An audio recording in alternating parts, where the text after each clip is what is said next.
नमस्कार दोस्तों, आपका बहुत बहुत स्वागत है एक कदम अध्यात्म की ओर में। भगवान श्री राम ने लंकापति रावण का वध करके माता सीता को उसके आतंक से मुक्ति दिलाई थी।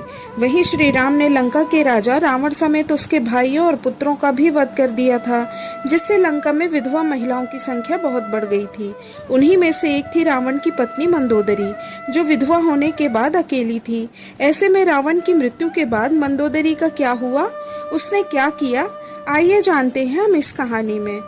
हम सभी ने रामायण में रावण की पत्नी के रूप में मंदोदरी के बारे में सुना है, लेकिन मंदोदरी का परिचय केवल रावण की पत्नी तक सीमित नहीं है। रामायण में मंदोदरी का वर्णन बेहद सुंदर, पवित्र और धार्मिक महिला के रूप में किया गया है, जिसने एक तरफ सीता के अपहरण के लिए रावण की बार बार आलोचना की, तो वहीं दूसरी तरफ एक कर्तव्य परायण पत्नी की तरह लगातार अपने पति को धर्म के मार्ग की ओर अग्रसर करने का प्रयास करती रही। दोस्तों, मंदोदरी के जन्म के बारे में कई धर्म ग्रंथों में कई कहानियां प्रचलित हैं। उसमें से एक कहानी के अनुसार मधुरा नाम की एक अप्सरा थी। उसने एक बार कैलाश पर्वत की यात्रा की। वहां वो देवी पार्वती की अनुपस्थिति में भगवान शिव को खुश करने की कोशिश करने लगी। जब देवी पार्वती आती हैं और मधुरा को देखकर वे क्रोधित हो जाती हैं। वो मधुरा को मेंढक में बदलकर 12 वर्षों के लिए एक कुएं में अंदर रहने का श्राप देती हैं। इसके बाद भगवान शिव देवी पार्वती से श्राप को कम करने का अनुरोध करते हैं, लेकिन माता पार्वती वो श्राप वापस नहीं ले पाती। लेकिन वो कहती हैं कि मधुरा 12 साल बाद अपने असली रूप में वापस आ जाएगी। असुरों के राजा मायासुर और उनकी पत्नी हेमा के 2 पुत्र थे, जिनका नाम मायावी और दुंदुभी था। लेकिन वो एक बेटी चाहते थे, इसलिए उन्होंने अपनी बेटी को पाने के लिए कठोर तपस्या करने का फैसला किया। जब वे दोनों कैलाश पर्वत पर तपस्या कर रहे थे, तब इसी बीच मधुरा का 12 साल का श्राप खत्म होने वाला था। जैसे ही उसका श्राप खत्म हुआ, वो अपने मूल स्वरूप में आ गई और मदद के लिए चिल्लाने लगी। मायासुर और हेमा, जो पास में ही तपस्या कर रहे थे, उन्होंने मधुरा की मदद की पुकार सुनी और तुरंत उसे कुएं से बाहर निकाल लिया। बाद में उन्होंने मधुरा को अपनी बेटी बना लिया और उसका नाम बदलकर मंदोदरी रख दिया।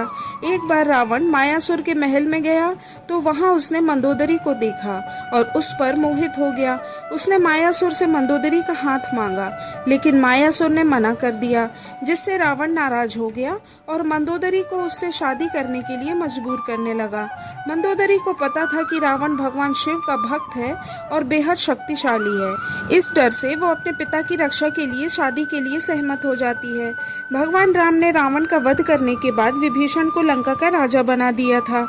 ऐसा कहा जाता है कि रावण की मृत्यु के बाद विभीषण ने मंदोदरी के सामने विवाह का प्रस्ताव रखा। मंदोदरी के बारे में कहा जाता है कि वो एक सती स्त्री थी, जो अपने पति के प्रति समर्पण का भाव रखती थी। इसलिए रावण की मृत्यु के बाद मंदोदरी ने विभीषण से विवाह का प्रस्ताव ठुकरा दिया और अपने आप को अपने ही महल में कैद कर लिया। लेकिन कुछ समय बाद उन्होंने विभीषण से विवाह करना स्वीकार कर लिया और लंका का राजपाट भी देखने लगी। मंदोदरी रावण को उसके गलत कामों के लिए हमेशा टोकती थी। मंदोदरी जानती थी कि सीता देवी हैं और उन्हें वापस पाने के लिए श्री राम लंका का विनाश कर देंगे।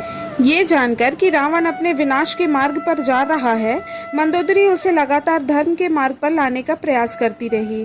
लेकिन रावण अपने शक्ति के घमंड में चूर था, इसलिए उसने किसी की बात नहीं सुनी और आखिर में उसका वध श्री राम के हाथों हुआ। दोस्तों, यह कहानी आपको कैसी लगी, कृपया कमेंट करके जरूर बताएं।